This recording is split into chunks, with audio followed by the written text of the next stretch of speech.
80% Indians are into the depression. ये अभी एक रिसेंट डेटा आया है।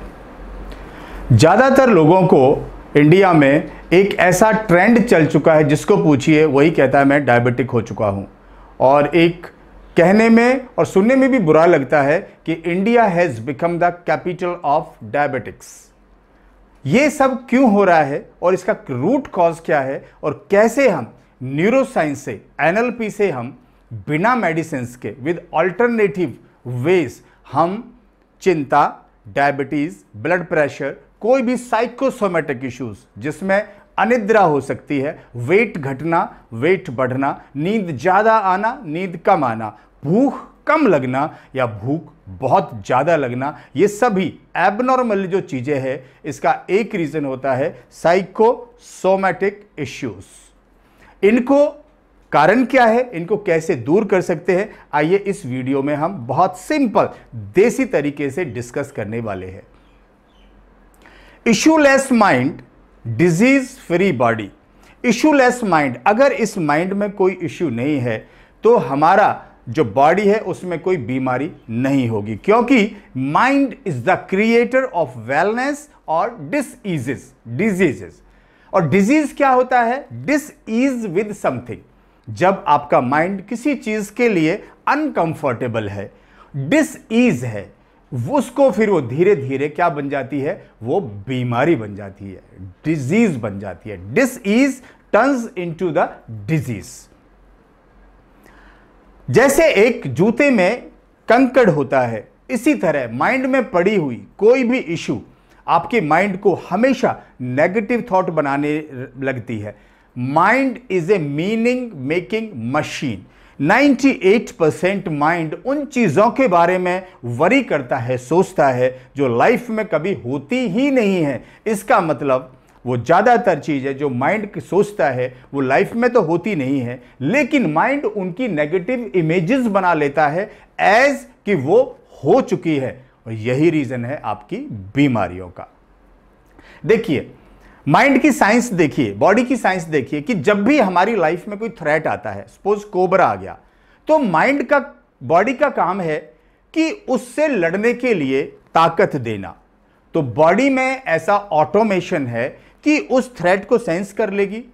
हाइपोथैलेमस उसको रेगुलेट करने के लिए शुगर रिलीज करेगा, कुछ हमारे स्ट्रेस हार्मोन्स रिलीज होंगे ताकि आपको ज्यादा ताकत मिले। लेकिन जब वो इश्यू बहुत लंबे टाइम तक रह जाता है तो फिर वो जो एक्स्ट्रा शुगर है जो फ्लॉट करती है ब्लड में, वो डायबिटिक की तरह टेस्ट होती है। आपका ब्लड प्रेशर हाई होता है और अलग अलग तरह की, नाना प्रकार की बीमारियां आपको होने लगती हैं, क्योंकि stress is the key root cause for low immunity.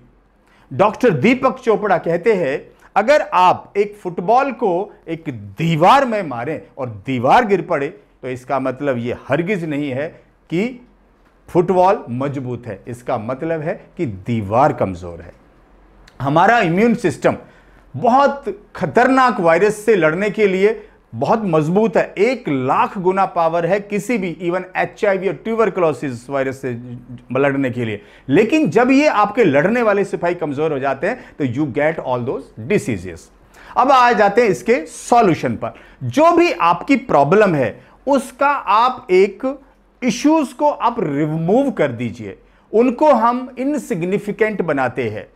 वो हमारी NLP की बहुत सारी ऐसी टेक्निक्स हैं। मेरे YouTube पर आप बहुत सारे जैसे वीडियोस भी देख सकते हैं कि how to remove past painful memories, और आने वाले वीडियोस में मैं आपको और सिंपलीफाई करके इनको बताने वाला हूं।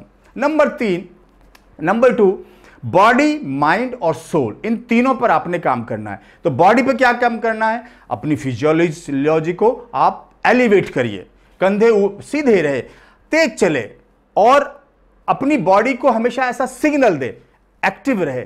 न्यूरोलॉजी, अच्छे अच्छे विचार क्रिएट करिए। अपनी मेंटल एबिलिटीज के कारण जो नेगेटिव थॉट्स आते हैं उनको पॉजिटिव में बदलिए। नेगेटिव और पॉजिटिव का मतलब क्या है? अगर आपको लग रहा है कि मेरा लोन बढ़ रहा है तो आप दोबारा पिक्चर बना दीजिए कि यू आर अर्निंग मोर और लोन आपका घट रहा है और आप बहुत ज्यादा अर्निंग कर रहे हैं। It is all mental abilities. देखिए, अगर आपको कोई थॉट आया और उस थॉट पे आपने एक्शन नहीं किया तो आपके जीवन में कभी भी भला होने वाला नहीं है। जब भी आपको कोई थॉट आए उस थॉट को पकड़ लीजिए और उसका प्लान करिए, एक्शन कर लीजिए और फिर एंजॉय द रिजल्ट्स।